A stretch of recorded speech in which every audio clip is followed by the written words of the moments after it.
Bien.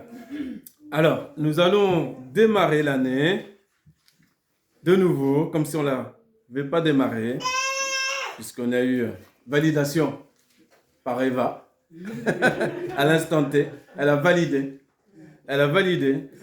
Nous allons lire tout à l'heure dans Marc chapitre 16. Mais avant cela, nous allons nous faire un petit rappel des 10 premières paroles, si j'ose dire, du Seigneur, de l'Éternel, de Dieu lui-même, avec Moïse dans Exode au chapitre 20. Exode au chapitre 20, verset 1er.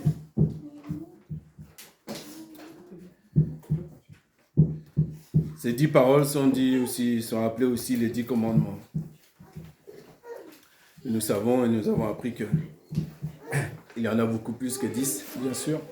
Mais à ce temps-là, il y a donc 10 paroles que Dieu va prononcer à Moïse et à son peuple qu'il a fait sortir d'Égypte.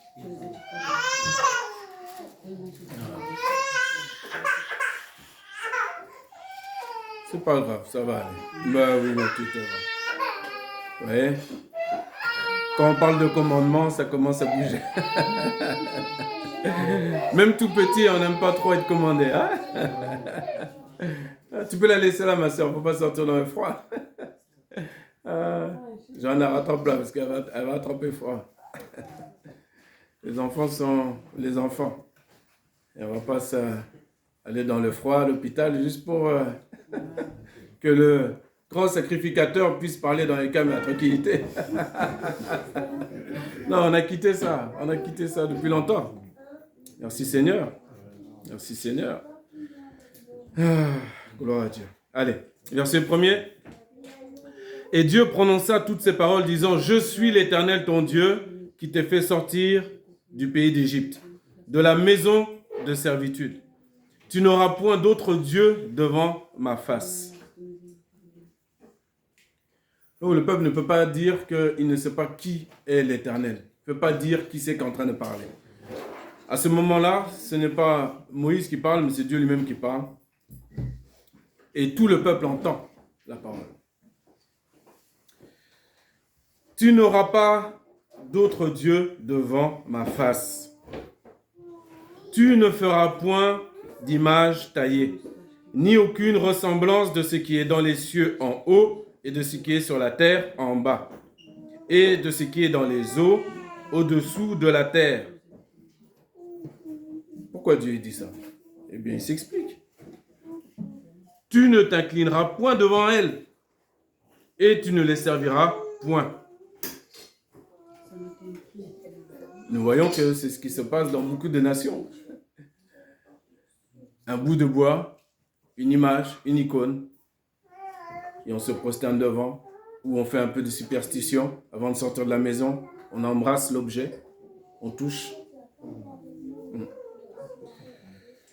Celui qui ne connaît pas l'Éternel, il va se laisser aller à cette séduction, à cette superstition. Pour nous, nous marchons par l'esprit. C'est important ça. Hein? Nous marchons par l'esprit. C'est par l'esprit que nous vivons et que nous voyons désormais ce que Dieu fait. Même quand on lit l'Ancien Testament. Le Saint-Esprit nous révèle des choses merveilleuses. Alors, on continue. Car moi, l'Éternel, ton Dieu, je suis un Dieu jaloux, qui visite l'iniquité des pères sur les fils, sur la 3e et sur la 4e génération de ceux qui me haïssent, et qui usent de bonté envers des milliers de ceux qui m'aiment et qui gardent mes commandements. Vous voyez la différence? Donc on a déjà commencé à répondre un petit peu à la question de tout à l'heure. Pourquoi tu m'as mis sur la terre? N'est-ce pas? Pourquoi tu m'as créé? Eh bien, de toi, je vais bénir des milliers. Il faut que ça parte de quelqu'un. Il faut que quelqu'un puisse briser la malédiction qui est sur sa famille. Et cette malédiction est brisée en Jésus-Christ. Verset 7. Tu ne prendras point le nom de l'Éternel ton Dieu en vain. Faisons attention. Si tu as un frère, tu as une sœur, où tu sens et tu sais, et l'Esprit te le certifie en toi, qui utilise le nom de Dieu en vain, que ce soit par maladresse, que ce soit par ignorance, que ce soit par religiosité, peu importe, n'hésite pas à corriger. N'hésite pas à tenter de corriger et instruire. Fais ta part. Ne prenons pas le nom de l'Éternel en vain. Car, pourquoi? Car l'Éternel ne tiendra point pour innocent celui qui aura pris son nom en vain.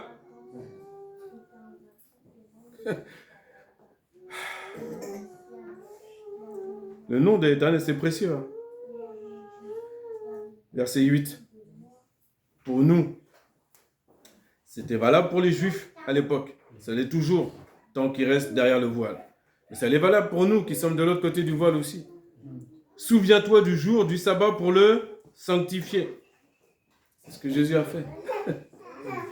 Même le jour du Shabbat, il a guéri les malades. Il a donc sanctifié. C'est un jour qui est doublement béni. Il le sait, donc il agit en fonction. Il attaque l'intelligence des religieux pour qu'ils comprennent que ce n'est pas juste tu ne travailles pas ce jour-là. Non, sanctifie-le. Donc pour nous chrétiens, c'est quoi? Nous aussi, on doit le sanctifier. Nous aussi, on doit garder ce jour comme étant un jour spécial dans nos cœurs. Un jour où on ne va pas courir à gauche, à droite, essayer de régler tout ce qu'il y a à régler. Il n'y a rien à régler.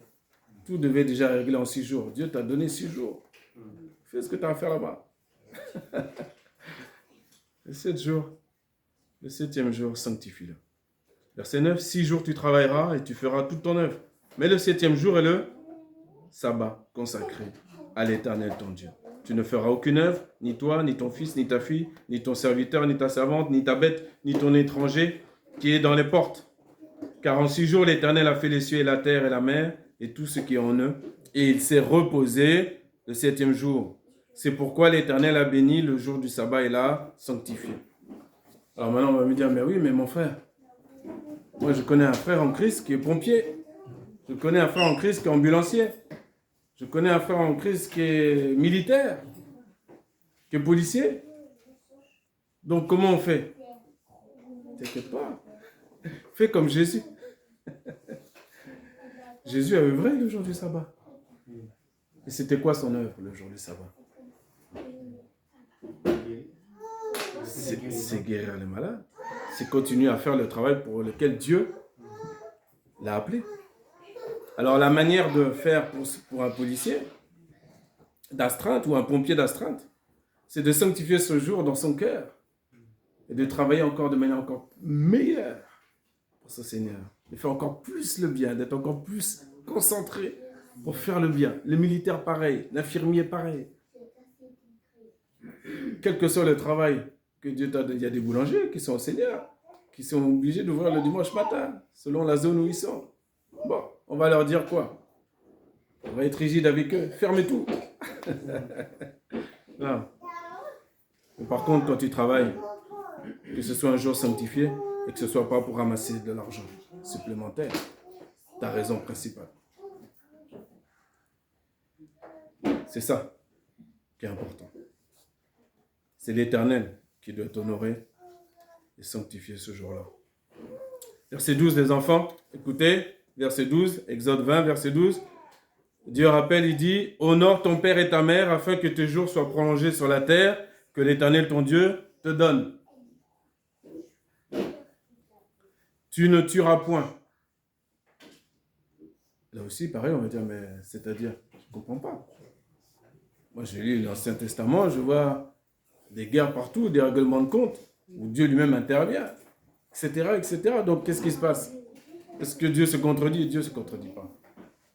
La version littérale, en fait, c'est pas tu ne tueras point, mais c'est tu n'assassineras point. Tu ne commettras pas de meurtre. C'est un rappel à ce qui s'est passé avec Abel et Caïn. Nous, on ne lit pas en hébreu, on lit en français. Et grâce à Dieu, quand il nous fait travailler un petit peu, on comprend.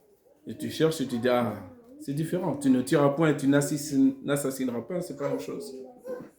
Tu ne commettras point d'adultère, tu ne déroberas point, tu ne diras point de faux témoignages contre ton prochain. Le faux témoignage, c'est très fin, il faut faire attention. Quand on parle de quelqu'un, on a le droit de parler, on a le droit d'exister, on a le droit de s'exprimer, il n'y a pas de souci. Mais attention, ce qui est dans ta bouche, concernant une tierce personne, pèse que ce soit véritablement vrai. Hein? Que ce soit vrai. Tu ne convoiteras point la maison de ton prochain. Ça, c'est simple pour nous. Tu ne convoiteras point la femme de ton prochain, ni son serviteur, ni sa servante, ni son bœuf, ni son âne, ni rien qui soit à ton prochain. Amen. Ben oui, ça ne sert à rien, puisque de toute façon, en Christ, j'ai tout. En Christ, j'ai tout. Je n'ai plus rien à convoiter au dehors. J'ai tout. J'ai conscience que j'ai tout. Par le Saint-Esprit, je comprends ce que ça signifie. Tout ce qui est écrit dans les psaumes, ce qui est écrit dans le Saint-Testament, et que oui, effectivement, dès le départ, je suis béni. Donc, j'ai rien à convoiter. Gloire à Dieu. Eh bien, nous allons, après ce rappel du Seigneur, qu'il souhaitait ce matin,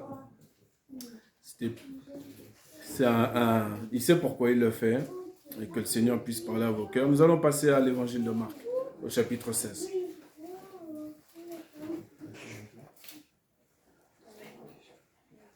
Entre ce que je viens de lire et l'évangile de Marc, il n'y a pas de corrélation. C'est deux choses différentes. D'accord? Donc vraiment, la première partie, c'est juste un rappel. Voilà maintenant le cœur du message que le Seigneur m'a donné. Donc, dans l'évangile de Marc, au chapitre 16, verset 1er.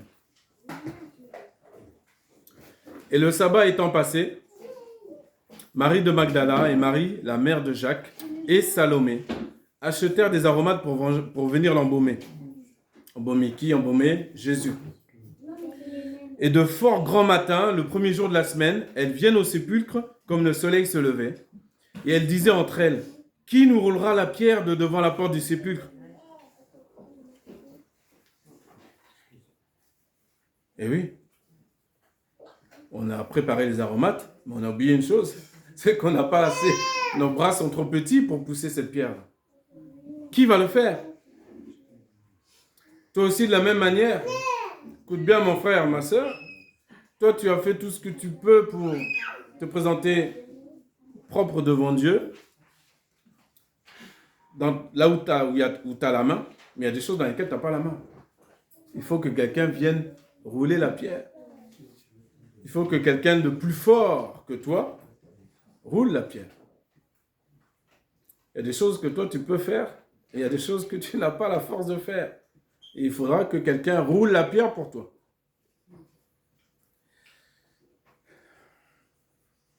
On continue. Verset 4. Et ayant regardé, elle voit que la pierre était roulée, car elle était fort grande. La pierre est roulée.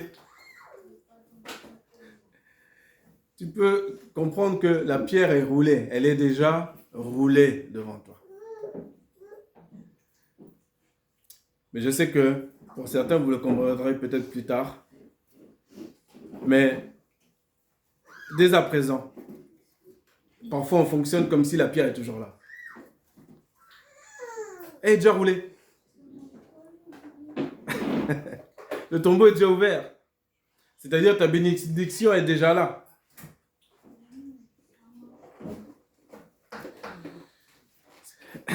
C'est pas pour rien que Dieu a dit que le juste vivra par la foi. Je me répète toujours. C'est avec plaisir que je me répète dans ces paroles-là. C'est la foi. C'est par la foi. On a fait tout un chapitre là-dessus, Hébreux 11. C'est par la foi qu'on s'empare des promesses. Mais si je le sais, eh bien ma mentalité est que je l'ai déjà. La pierre est déjà roulée. Elle est déjà roulée. Donc je ne dois pas m'inquiéter outre mesure. Je ne dois pas m'inquiéter. Il y a des choses que moi, je n'aurais pas la force de faire de toute façon. Ni la force, ni l'intelligence, ni la sagesse peut-être. Mais il y en a un qui est plus fort. Et qui lui a tout prévu. Alors, au verset 5, pardon. Et étant entrées dans le sépulcre, elles virent un jeune homme assis du côté droit, vêtu d'une robe blanche, et elles s'épouvantèrent. Et lui leur dit, ne vous épouvantez point, pardon, on va y arriver. Vous cherchez Jésus le Nazaréen, le crucifié. Il est ressuscité. Il n'est pas ici. Voici le lieu où on l'avait mis. Regardez vous-même. Est-ce que vous le trouvez là? Est-ce qu'il est là? Oui? Non, il n'est pas là. Il n'est pas dans le tombeau. Il n'est pas dans le tombeau. Même non, il n'est pas dans le tombeau. Vous savez qu'il y a des milliers de personnes qui dépensent des milliers d'euros pour aller voir le tombeau de Christ, soi-disant. Soi-disant. Le tombeau de Christ. Pour moi, j'aime toujours un peu exagérer à ce niveau-là, mais tu peux avoir 2-3 bonhommes dans leur coin qui conçoivent un plan, qui te fabriquent un pseudo-tombeau et qui le certifient. Tombeau de Jésus. 25 € l'entrée.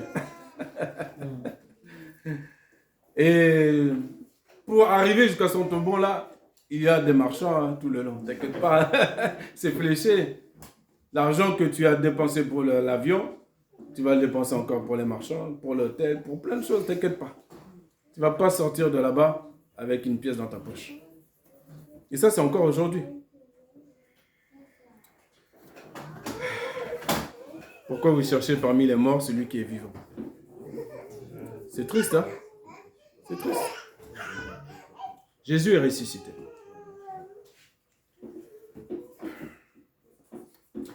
Mais allez, verset 7, mais allez, dites à ses disciples et à Pierre, il s'en va devant vous en Galilée. Là, vous le verrez, comme il vous l'a dit. Et sortant, elles s'enfuirent du sépulcre, et le tremblement et le trouble les avaient saisies. Et elles ne dirent rien à personne, car elles avaient peur. Oh, mon frère, ma soeur, tu es venu au Seigneur. Jésus est venu dans ta vie. Il a fait des choses peut-être extraordinaires dans ta vie. Mais il y a des choses qui font en sorte que soit la peur, soit les effets de la peur ferment ta bouche, te saisissent. Tu ne témoignes plus. Plus personne, même qui sait que tu es au Seigneur. Hein? Eh oui, tu ne témoignes plus. Pourtant, Dieu t'a dit d'aller témoigner. Et toi, tu ne témoignes plus. Qu'est-ce qui fait que tu ne témoignes plus? C'est la peur, c'est quoi? On va poursuivre. Verset 9. Et étant ressuscité le matin, le premier jour de la semaine, il apparut premièrement à Marie de Magdala, de laquelle il avait chassé 7 démons. On ne va pas s'arrêter là-dessus. Je ne vais pas m'arrêter pour savoir, oui, si c'est montré premièrement à Marie de Magdala, c'est parce qu'elle avait 7 démons, 7, le chiffre 7, c'est... Non, on ne va pas partir là-dedans. On ne va pas partir là-dedans. On va rester simple. On ne va pas partir là-dedans. Il y a autre chose d'intéressant. Et c'est là, vous voyez, la finesse du raisonnement, la finesse du diable. La même finesse qui a fait que le diable a pu discuter avec Ève et l'écarter tout doucement de l'objectif. De la même manière, nous, quand on lit la parole, on croit qu'on est seulement avec Dieu. Mais le diable est mal poli. Le diable est mal poli. Tu peux faire un temps tranquille, tu fermes la porte de ta chambre comme c'est écrit, etc. Et tu penses que tu es seulement toi avec Dieu. Et d'un coup, tu vois, tu ne reconnais pas, tu ne te rends pas compte que ta pensée t'écarte de ce que tu dois voir.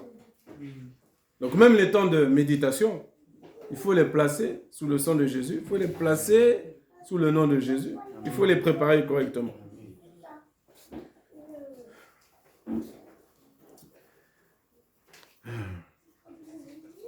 Verset 10. Elle s'en alla, l'annonça à ceux qui avaient été avec lui et qui étaient dans le deuil et pleuraient. Donc c'est bien. La peur a disparu. Elle était au tout début. Là, c'était un jeune homme, vêtu de blanc, Jésus n'était pas dans le tombeau, mais en tout cas, la pierre était roulée. Bon.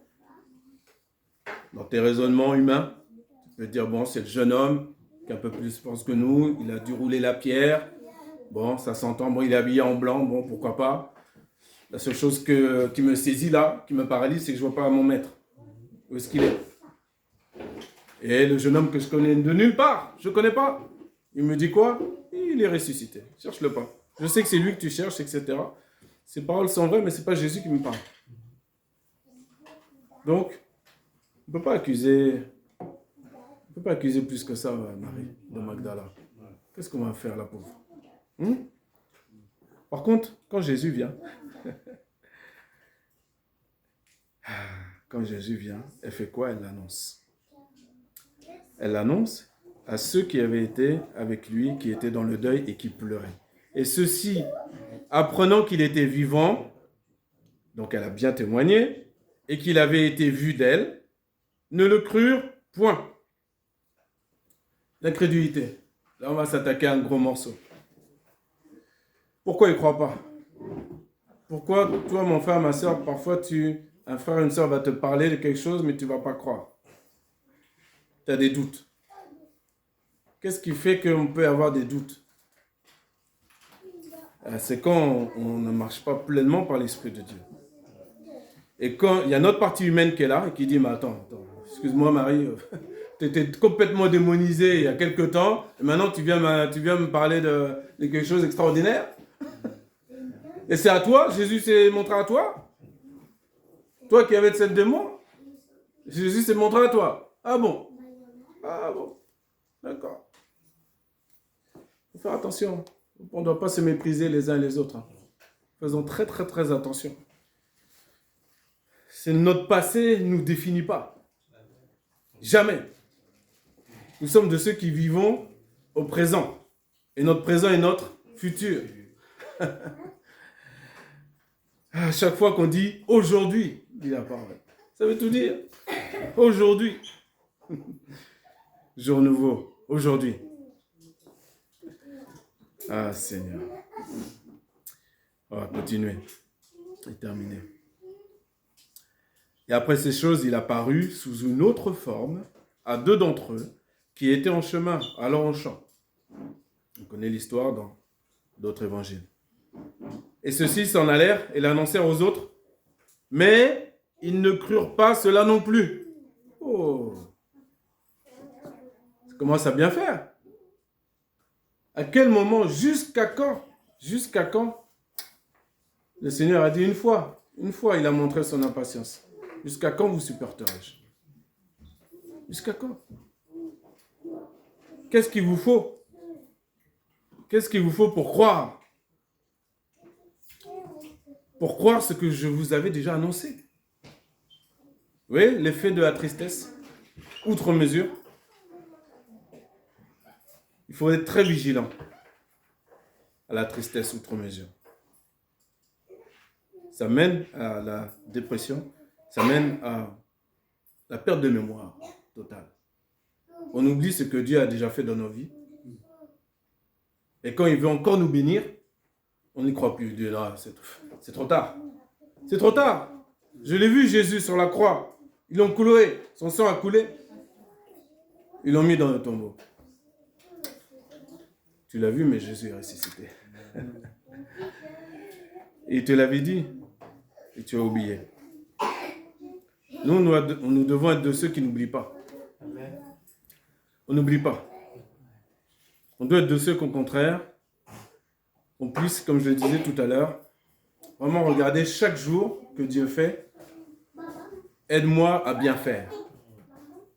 Même quand je médite ta parole, Seigneur, pitié, même si j'ai 5 minutes, aide-moi à capter ce que tu veux me dire.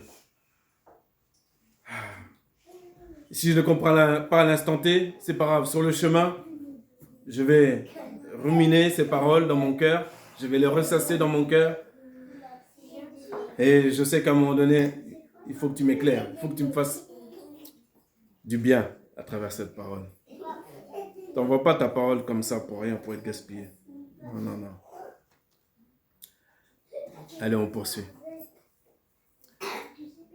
Verset 14. Plus tard, il apparut aux 11, comme ils étaient à table, et leur reprocha leur incrédulité et leur dureté de cœur. Je relève là que les 11 étaient là, c'est-à-dire même le disciple que Jésus aimait. Et qu'inversement, Jean, lui aussi, il aimait Jésus. Très fort. Mais vous voyez l'effet de la tristesse. Vous voyez l'effet de la tristesse outre mesure, jusqu'où ça va? Même Jean a comme oublié ce que Jésus avait dit. Alors que la Bible nous laisse penser. Nous laisse penser. Parfois, on commente les choses écrites, les choses qui ne sont pas écrites. Mais on prend toujours des gants, on le précise. Mais la Bible nous laisse penser que Jean et Jésus avaient une relation particulière. Je ne vais pas en faire des tonnes là-dessus. Mais en tout cas, tout le monde s'accorde pour dire cela. Mais même lui, la tristesse l'avait touché. C'est aussi signe qu'il l'aimait. Bien sûr. Bien sûr. Mais l'amour, l'amour de Dieu, oui. L'amour de Dieu, oui. Mais pas l'amour que tu perds. Que personne ne perde sa femme ou son mari. Attention, attention. Mais l'amour de Dieu, premièrement et principalement. C'est ça le plus important. Sans ça, on ne tient pas. On ne va pas tenir. On ne va pas tenir. Certains, sans s'en rendre compte, ont plus d'amour pour leur enfant que pour Dieu lui-même. Et Dieu pourrait leur montrer que oui, tu aimes plus ton enfant que tu m'aimes moi. Certains aiment plus leur mari ou leurs épouses que Dieu lui-même. Ils ne s'en rendent pas compte. Il faut être vigilant. Dieu ne peut jamais être déclassé. Ne peut pas être déclassé. C'est la source de toutes nos richesses. La source de notre vie. On ne peut pas être déclassé.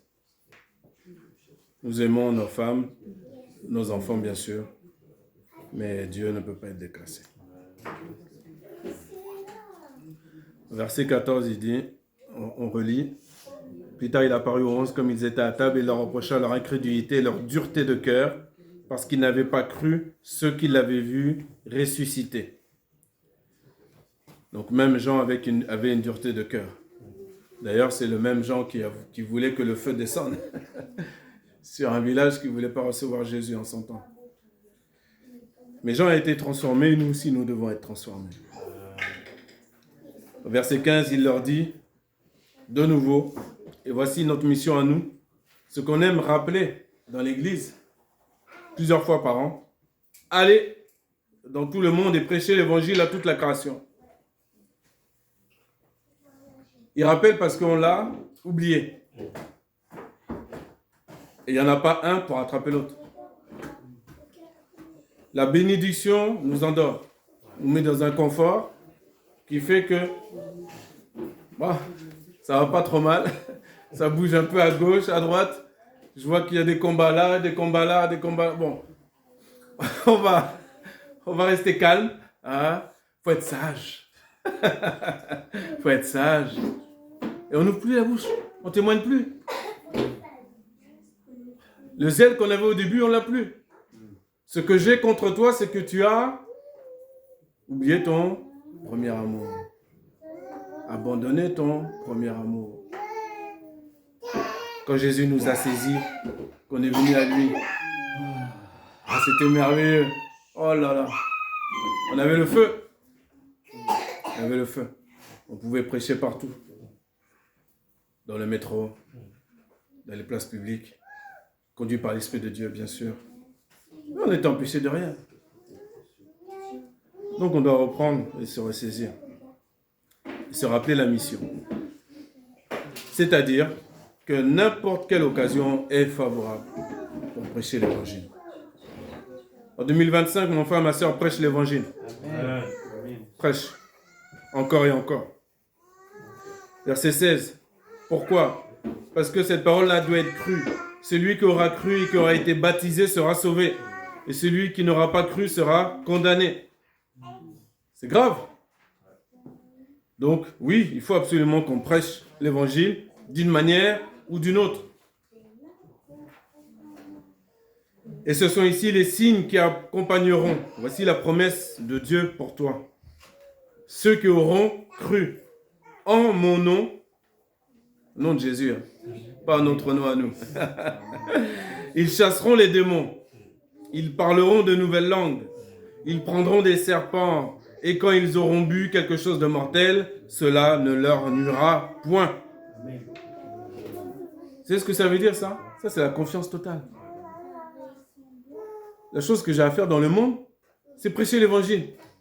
C'est pas avoir peur de chaque petit danger. Non, tu as dit que ton cœur ne se trouble point. Pourquoi tu vas avoir peur? Tu as peur parce que tu entends la guerre là-bas, tu entends la guerre là. Oh oui, l'inflation. Oh oui, les prix. Oh ceci, oh cela. Tu as peur de quoi? Tu as peur des choses que tu ne maîtrises même pas. On maîtrise à peine mettre nos chaussettes tout seul. On va s'inquiéter pour des choses qu'on n'a même pas la main. Il faut rester calme. Il faut rester calme. Confiance. Ils imposeront les mains aux infirmes et ceux-ci se porteront bien. Alléluia. Amen. Le Seigneur donc, après leur avoir parlé, fut élevé en haut dans le ciel et s'assit à la droite de Dieu. Et eux étant partis, prêchèrent partout le Seigneur, coopérant avec eux et confirmant la parole par les signes qui l'accompagnaient. Si le Seigneur coopère avec moi, les signes doivent s'opérer. Les signes doivent s'opérer. Alors parfois on va dire oui, mais c'est la foi du malade qui n'est pas assez forte. Parfois c'est ceci, parfois c'est cela. On va trouver toutes sortes de simagrées pour se dédouaner. Et on oublie de dire oh non, je me jette plutôt à plat ventre sur le sol, je déchire mes vêtements, je me mets dans la cendre et dis au Seigneur, Seigneur sanctifie-moi. En fait mon canal il est pourri. C'est ça la vérité. Je t'ai abandonné, c'est ça la vérité. Je passe mon temps plus sur les réseaux qu'avec toi. Je fais ceci. Non. Non, non. L'humiliation précède la gloire. L'humilité précède la gloire. Donc, prenons plaisir à nous humilier devant Dieu. C'est une clé extraordinaire. De dire oui Seigneur, cette année j'ai prié, j'ai peut-être posé mes mains sur des gens. Sur 10 personnes, il y en a 2 qui ont été guéris. Bon, les 8, oh, je pense qu'ils ont... Leur vie n'est pas claire. Hein? Leur vie n'est pas claire. Non, non. Il y a une part, que Dieu garde pour lui. Des choses qu'il ne va pas nous dire et qu'on n'a pas besoin de savoir. Pourquoi? Parce que nous n'avons pas la capacité de réception de l'explication de Dieu à l'instant T. On n'a pas la capacité. Il ne faut pas rêver. On croit qu'on l'a parce qu'on a mangé le fruit de l'arbre de la connaissance. Donc il y a en nous ce poison qui nous laisse croire qu'à force de réflexion, on va comprendre. Et Dieu ne nous a pas demandé de tout comprendre, il nous a demandé de tout croire. C'est très différent. Je crois, Seigneur, que cette épreuve est pour moi. Donc, je crois que tu vas me donner, et tu m'as donné, et tu me donnes ce qu'il faut pour la traverser. Encore une fois, mon juste vivra par la foi.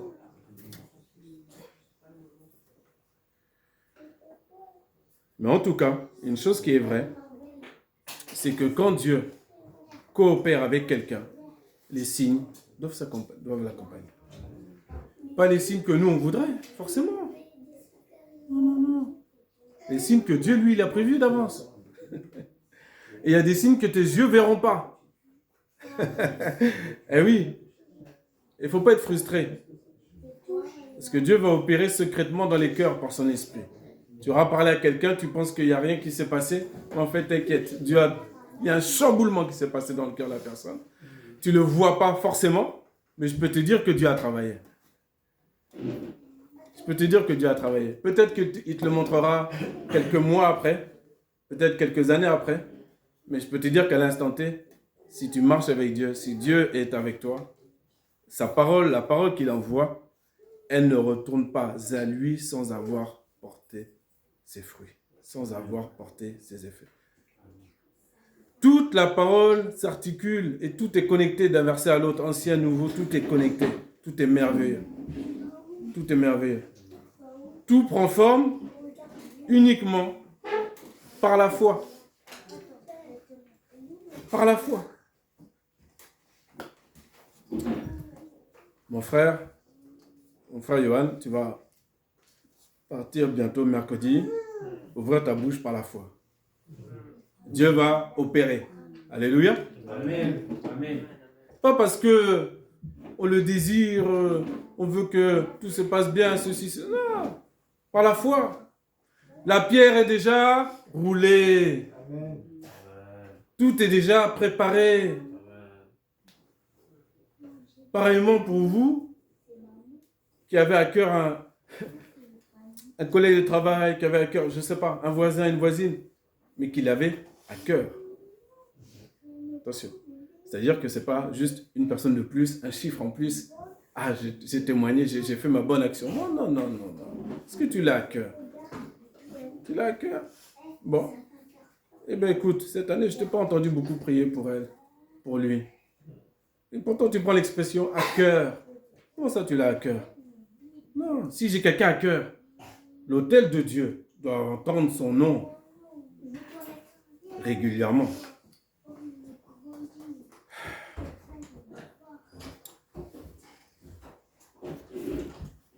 Prions toujours sans relâchement. Sans relâchement. C'est comme ça qu'on attrape les promesses. Sans relâchement. Je remercie le Seigneur pour les exaucements. Je remercie parce que, en fait, si vous voulez, toutes ces choses sont là pourquoi? Pour certains, pour convaincre de nouveau que Dieu est vivant, qu'il est vrai. Pour d'autres, pour que ces enfants prennent plaisir dans la parole. Un plaisir d'être avec son Dieu. Et David avait fait cet avertissement aussi à son fils Salomon pour préparer la suite. Il lui avait dit, prends garde à prendre plaisir dans le service de l'Éternel. Prends garde à prendre plaisir. Oui, parce qu'il y a des moments où tu verras ton plaisir là. Il va s'envoler. Mais prends garde. Parce que vaut mieux apporter devant Dieu quelque chose d'agréable. Ça peut être une chanson, ça peut être une révélation, ça peut être dans le culte en commun, ça peut être dans la semaine, peu importe ce que tu vas apporter. Mais pourvu que ce soit quelque chose de qualité. Hein? Quelque chose auquel tu prends plaisir toi-même. Mais pas quelque chose que tu fais, il faut le faire. De toute façon, on est réunis là, dimanche matin, en général, de temps en temps, il y a des prières. Je vais prier, tiens. Allez, ça monte. Deuxième, troisième, quatrième, cinquième position, sixième position. Bon. Non. Non. Non. Tout ce qu'on apporte devant Dieu, on doit l'apporter de manière à ce que ce soit accepté, agréable. Voilà. Ayons cette mentalité-là. Et vous allez voir cette année, chaque chose que vous allez faire, chaque chose que vous allez recevoir, vous allez voir les choses de manière complètement différente. Complètement différente. Et on va sortir, mais de manière complète, de la religiosité, qu'on ne pensait même pas être dedans. Hein? Prions le Seigneur.